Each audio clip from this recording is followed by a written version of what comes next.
start with the minority in Parliament because it has announced it has come to an agreement with the police regarding the procedures for its planned protest at the Bank of Ghana head office on September 5th, 2023. The minority had given a 21-day ultimatum for the governor of the Bank of Ghana, Dr. Ernest Addison, and his two deputies to step down, citing concerns about the central bank's handling of the 60 billion Ghana cedis losses reported in its 2022 financial statement. Now, following a closed-door meeting with the police at the Greater Accra Regional Police Headquarters, the Deputy Minority Leader, Emmanuel Kofi-Boah, stated that preparations are in place for the demonstration against the Bank of Ghana's management.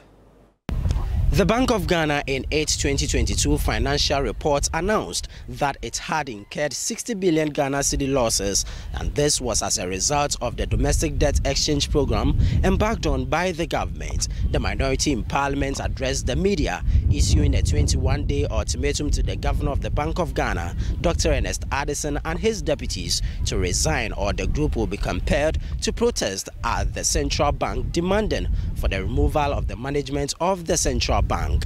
Ahead of the protest on September 5, 2023, the police engaged the minority caucus on modalities towards the demonstration. The Deputy Minority Leader, Emmanuel Kofi-Boah, addressed the media after a closed-door meeting with the police. We were received warmly by the police service. We engaged in very constructive discussions on the planned protest. I am very happy to inform you that the engagement was very cordial. The police service made some proposals to us, and we also insisted on our proposals in terms of the route we have.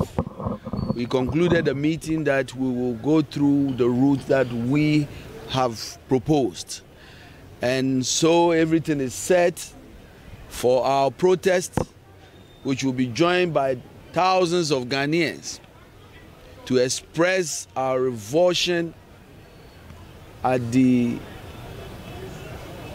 ugly and corrupt activities that has impoverished the people of Ghana. And this will happen on the 5th of September. The convener for pressure group Arise Ghana, Bernard Mona, also spoke to journalists on the need for the governor of the Bank of Ghana and his deputies to resign. Assuming today there is a mad rush at any of our commercial banks, and that means that they will not be able to meet their liquidity obligations. Their last option will be to go to the central bank for redemption. Here we have a Bank of Ghana that is already running at a loss and is in debt. That insolvency state put all of us and our resources at risk.